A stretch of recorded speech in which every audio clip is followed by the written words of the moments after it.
Мир, милост и благодат да бъде върху нас, да бъде върху нашите семейства, върху нашите домове и наистина славата на Всевишния в лицето на Светият Божи Дух да дойде върху нас.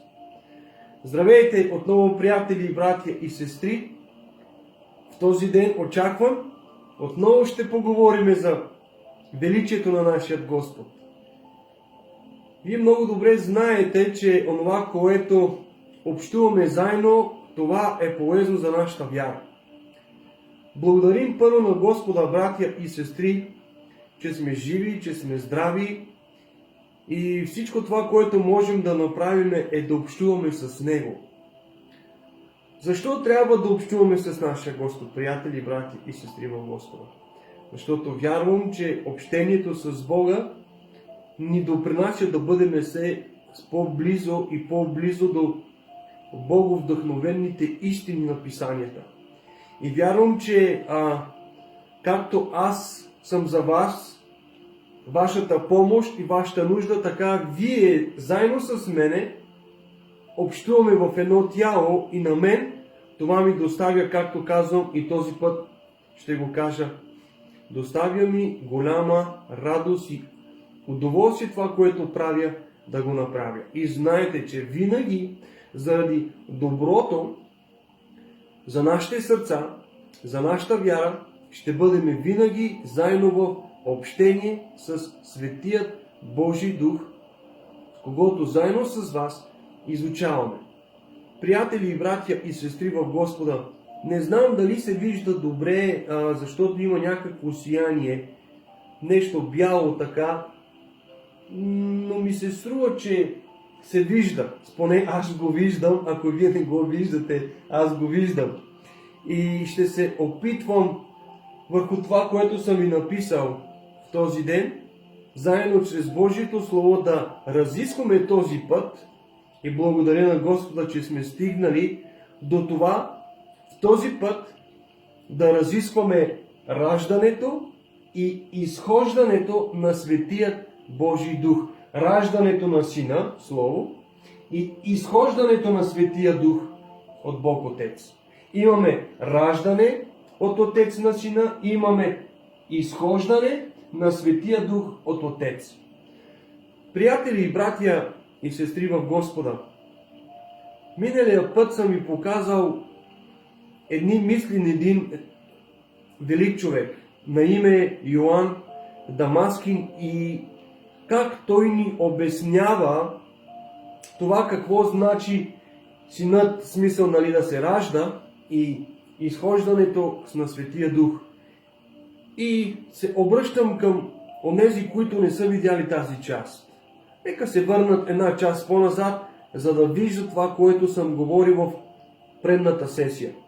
Но в тази сесия, приятели, както казах преди малко, ще говориме за раждането на Сина и изхождането на Светият Божи Дух, но този път ще го кажем и ще го предадем чрез Писанията. Вижте, приятели, Библията казва две важни неща. Първото, че Синът се ражда. И второто, че Светия Дух изхожда. Само да кажа нещо, приятели, да се повтарям, може би пак, и ще ви го кажа и винаги ще го кажа. Вижте, Бог не е човек. И Бог не може да ражда. Нито пък да изхожда Светият Божи Дух. Казвайки изхождане и раждане в тези две думи, ние мислиме много с буквално предназначение за самите думи. Но само по себе си, пак се повтарям, Бог нито може да ражда, Бог нито е жена, Бог нито е мъж. Казах го и пак ще го повтарям. Бог е свободен дух. Според Библията, Бог нито е мъж, нито е жена, но Бог е свободен дух. Не говорим за превъплъщението на нашият Господ в лицето на мъж в човек. Да, ако погледнем старозаветните списания, ние ще видим, че изобразявайки Сина, изразявайки себе си, той винаги говори в мъжки род. Но това не значи преди превъплъщението на нашия Господ, че Бог, Сина, е бил мъж. Нищо подобно, приятели. Бог е един Бог. Някой път ще го обясня и това, че Бог е един Бог с една божествена природа и една божествена мисъл и цел за Израел. Защото на Израел е било сказано с момент, как се казваше, да нямаш други богове, освен мен. Тук също ние виждаме, че Бог е в единствено лице. И ако погледнем в старозаветните списания, ние ще видим, че Бог винаги говори за себе си в единствено число, но разкривайки онова, което не ни било разкрито, винаги с като слово и сила в лицето на Светия Дух. Извинявайте, не съм написал Свят Дух. Ето тук ще го запиша, защото ми се губи, приятели. Така, както ви казах, някой път ще говорим за това, че Бог е един. Но сега ще говорим за раждане и изхождане. Приятели, искам този път да ви покажа предназначението на думата раждане. И когато много пъти съм се допитал до братя и сестри, някой път и като ги питам как може Бог да ражда, знаете ли, човек ако не познава добре списанията, веднага в ума на човека идва една мисъл, с която я сравняваме с мисълта за женското раждане, понеже ние чуваме думата раждане. Веднага това ни идва в ума. Но както казах преди малко, Бог нито е мъж, нито е жена, Бог е свободен дух, но в тази лекция ще видим, че думата раждане има смисъл и предназначение.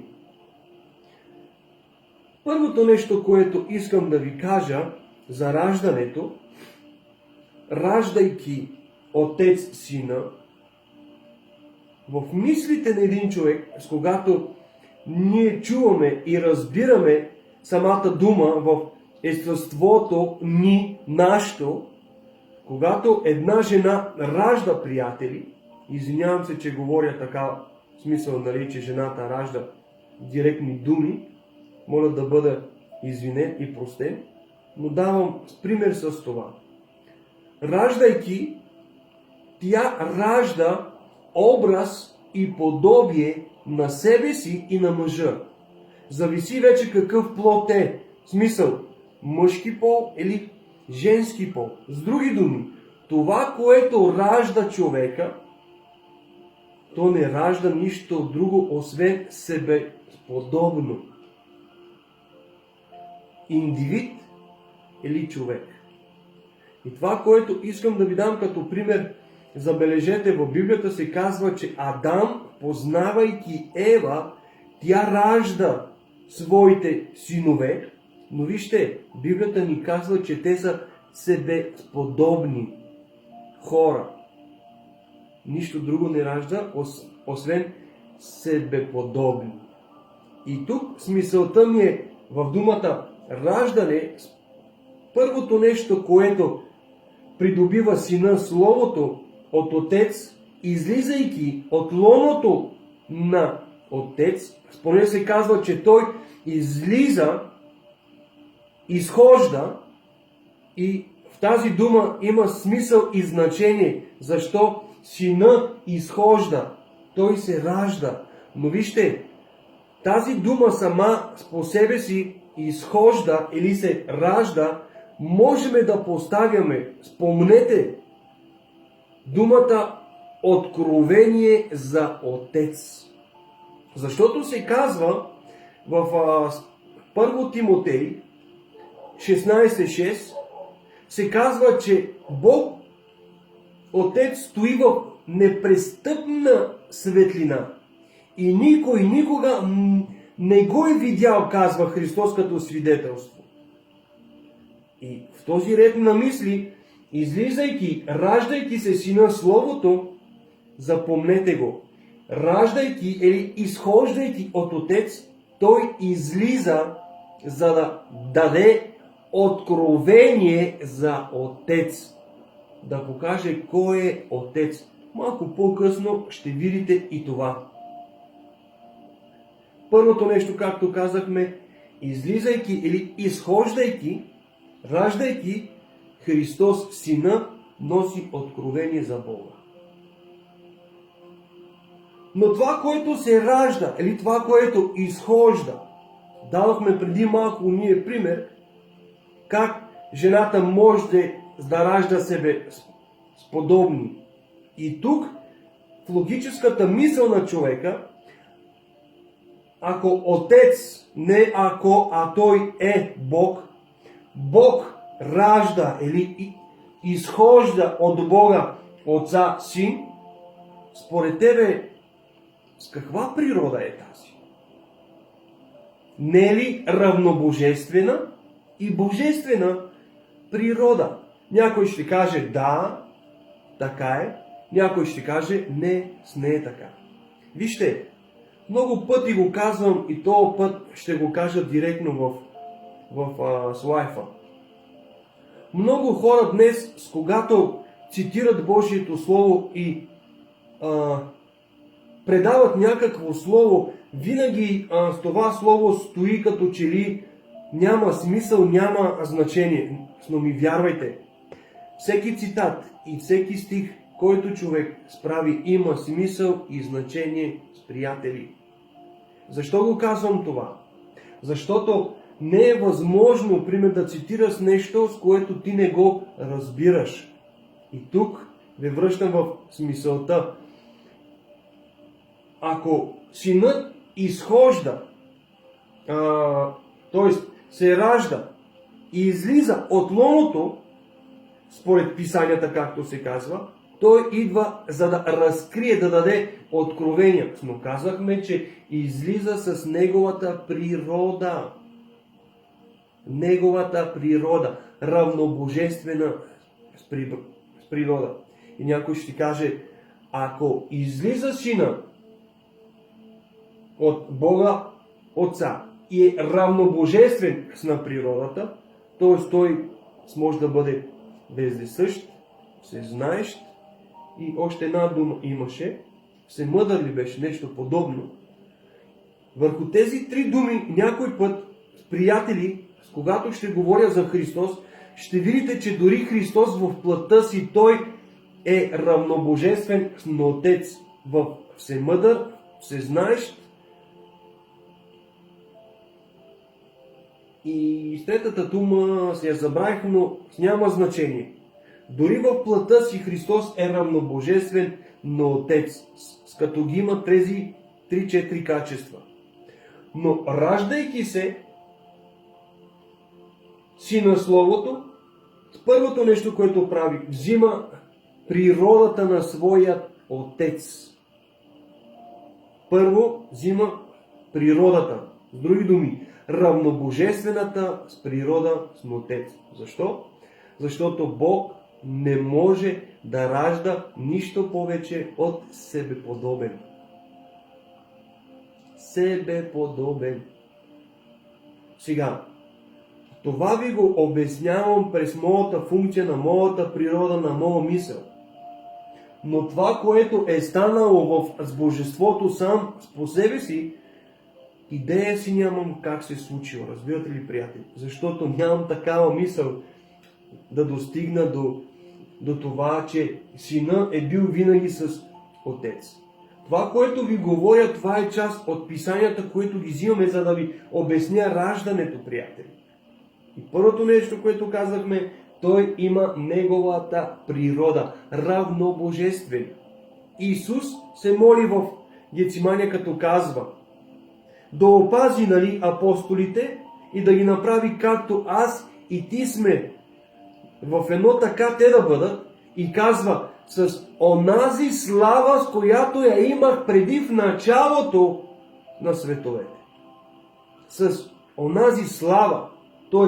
в онази слава, с която е била в началото, не мога да ви кажа как е било това Христос да придобие неговата природа. Но чрез мислите на човешкото ни естество как ражда, ние предаваме смисъл, че излизайки сина, или раждайки се сина, първото нещо, което прави, той придобива неговата природа, приятели. Второто нещо, което според Писанията е Христос, е това, което ще ви прочита. В Евреи, 1 глава, 3 стих, се говори за две важни неща, които съм ги записал тук.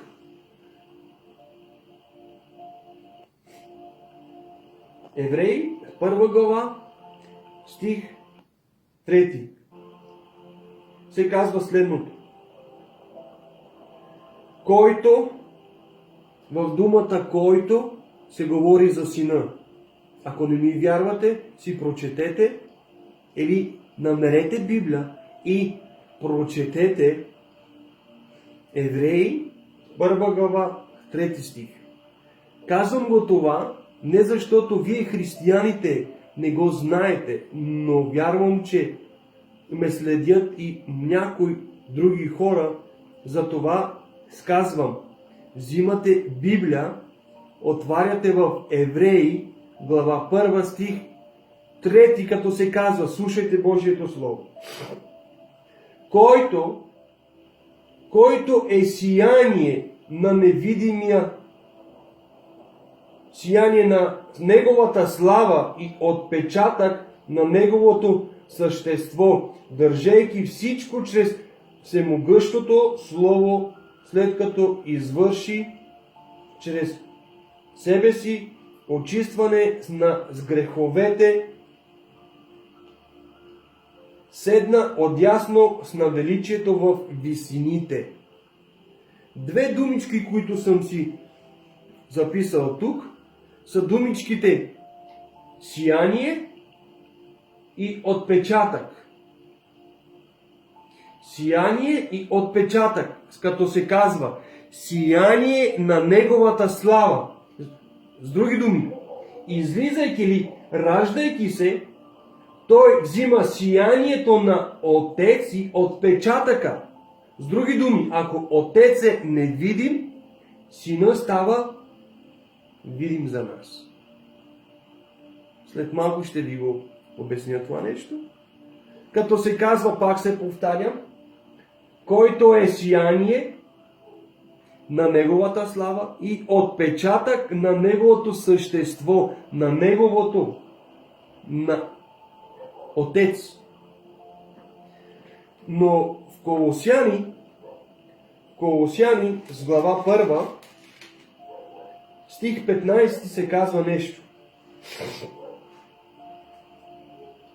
В него, отново се говори за Сина, в него, който е образ на невидимият Бог, първороден преди всяко създание. Тук, онзи, който е наречен, който е образ, който се говори за Сина. Но забележете, тук се говори за Сина, че е образ на невидимият Бог.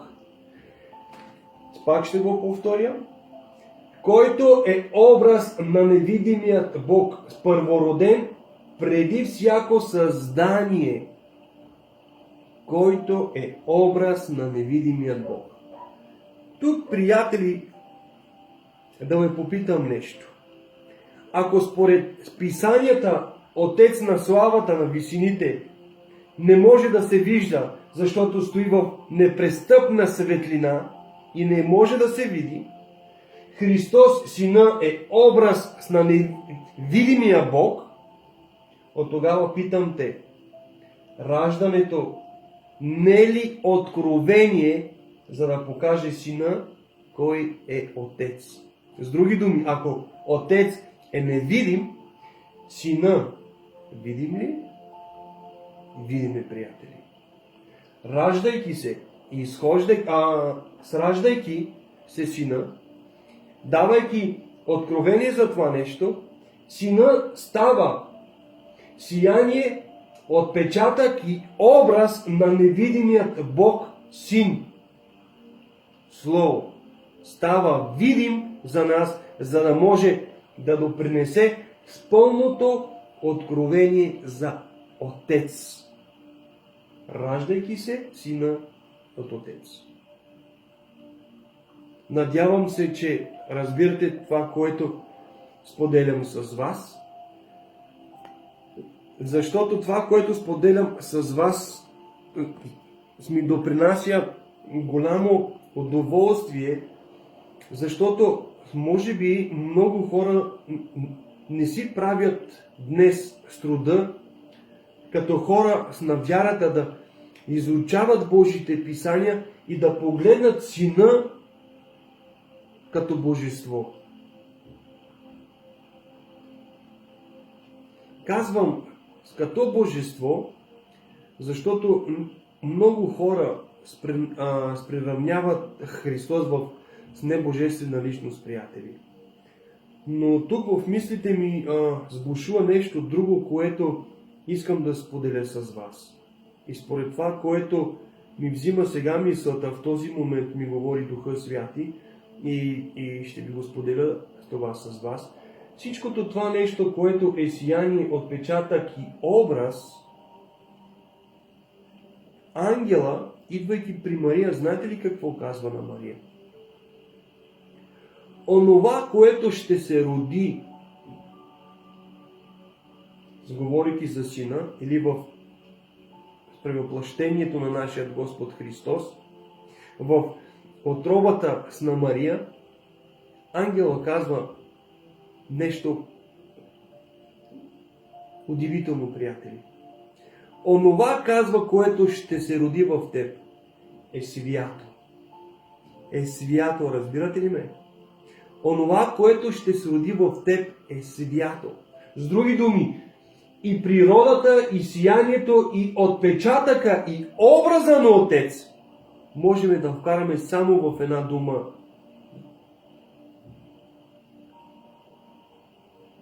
Свято. Свято, приятели. Виждате ли какво е Христос за онзи, който вярва? И изучавайки Божите писания, ние можем да покажем или да обясним какво значи думата раждане. И това, което се роди от началото, изхождайки от Отец, идвайки на земята, ако ангелът е казал, че в отробата на Мария това, което ще се роди, е свято, тогава аз питам се, ако Христос идва в плът и е свят, то тогава в лоното на Отец какво е бил? С какъв е бил, приятел? Мисъл. Прекрасна мисъл, приятели. Христос в лоното на Отец от самото си съществуване, от самото начало, не мога да кажа дори с начало, защото Бог няма начало, приятели. Защото в Библията се казва, че в началото имаше тъмнина, пълен мрак и Божия дух. С други думи, имаше начало на създаване. Но Божеството няма начало. Бог Отец няма начало. Сина няма начало. Светия Дух няма начало. Те са Бог, приятели. И в самото начало ние не можем да кажем кога е бил роден в началото още Сина. Защото ако кажем, че в началото ражда Отец, т.е. Сина има с начало, но разберете ме, според всичките тези неща, които ние виждаме и според откровенията, които ни дава Христос за себе си, че Той е свят и има слава в Отец преди създаването на света, от тогава как можем да твърдиме, че Сина има начало и че Сина не може да бъде Бог? Грях, приятели. Грях си тупа онзи човек, който казва, че Сина не е Бог. Разбирате ли ме? Сърцето ми бие различно, когато говоря за Бог. Мислите ми са различни, с когато общувам с Божието Слово. И това, което ви показвам тук, приятели, е нещо свято и съвършено в лицето на нашия Господ, приятели. Господ Бог да ни благослови. Да ни даде винаги вдъхновени мисли за себе си, за да преоткриеме онова освещение, без което не можем да видим Божието лице. Приятели, братя и сестри на Бога, стигаме до това да поговориме и за Святия Дух. Библията казва, че Святия Дух изхожда от Отец. И не знам с колко хора са ме видяли миналия път, съм обяснил една мисъл с един много добър богослов, как Светия Дух е преобраз на Ева. Но тук сега ще ви покажа нещо различно. Казахме за Сина, ако взима същата с природа на Отец, тогава се питаме, Светия Дух, изхождайки от Отец, той не взима ли същата природа и не е ли наречен Дух? И според откровението, което ни дава Христос с онази хананка, където се казва, че Бог е Дух и истинските поклонници ще се покланят с Дух и с истина. Вижте,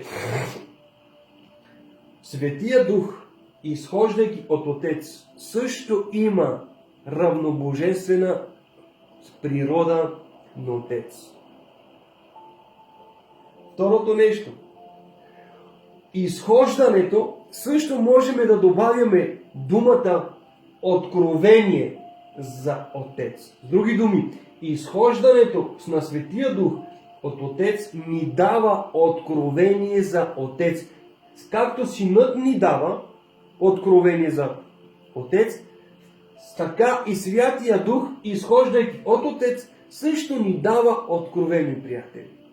Но вижте, откровението на Светия Дух, изхождайки от Отец, то е смисъл. Откровението е ново откровение и сега ще ви го споделя. Какво е това ново откровение? Нека се върнем към Сина. Ние казахме, че Сина, раждайки се, ние казахме, че това е откровение за Отец. И какво е това откровение? Откровението е, че невидимият Бог, Отец, Сина, Словото, който разбрахме, че има същата природа, сияние и отпечатък и е образ на невидимият Бог. С други думи,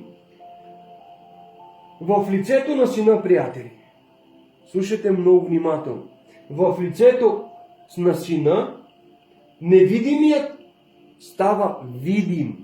Невидимият става видим, но в лицето на Сина, защото той се ражда. И всичко това ни показва, че невидимият може да видим чрез Сина. Но тук с новото откровение, което ни дава Светия Дух, изхождайки от Отец, с първото нещо, той има същата природа, равнобожествен също, както на Сина, така и на Отец. И второто можем да кажем е, че Светия Дух, спомнете го и това също, той е живота на Отец, който дава ново откровение на хората. Как? Като в Сина Отец става видим, но в Светия Дух Отец става споделяем. Защо? Защото Бог е Дух И идвайки Светия Дух в деня на Петдесятница и живейки в църквата, т.е. взимайки от Отец, той споделя природата и качествата на Бог Отец. С други думи, в Сина Отец става видим, но Отец в Светия Дух става споделяем. И тук искам да ви прочета едно последно слово, с което и ще завърша. Това се намира в 2 Коринтияни.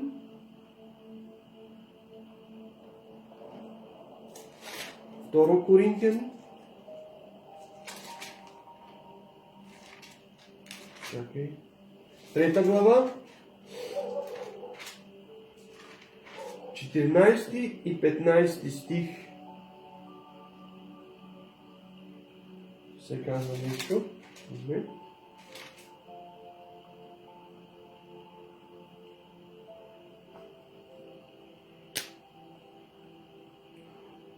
Като се казва следните думи. Благодата на нашия Господ, ще го съкретя, любовта на Бога Отца и общението на Светият Божий Дух да бъде върху всички светии. Апостолът ни казва следното. Благодата на нашия Господ в лицето на Сина, любовта, Отец е винаги любовта и общението в Светият Божий Дух. Вижте, видимият ни носи благодата. Видимият идва, за да даде откровение за невидимия. И в него има любов, а любовта идва в Сина като благодат с незаслужена милост. И забележете, това, с което съм го казал преди малко, че Отец става споделян чрез Светият Божий Дух, е в думата общението в Духа. Тоест, общението в Духа ни се споделя Бог или божествената любов за спасението чрез видимия Сина. Бъдете благословени, приятели! Вярвам, че това, което съм споделил в този ден, отново ще ви заинтригува и ще ви впечатли, за да може нашата вяра, приятели, да расте върху познанието на нашия Господ и Спасител чрез Светият Божий Дух и нашият Бог Отец, който е изпълнен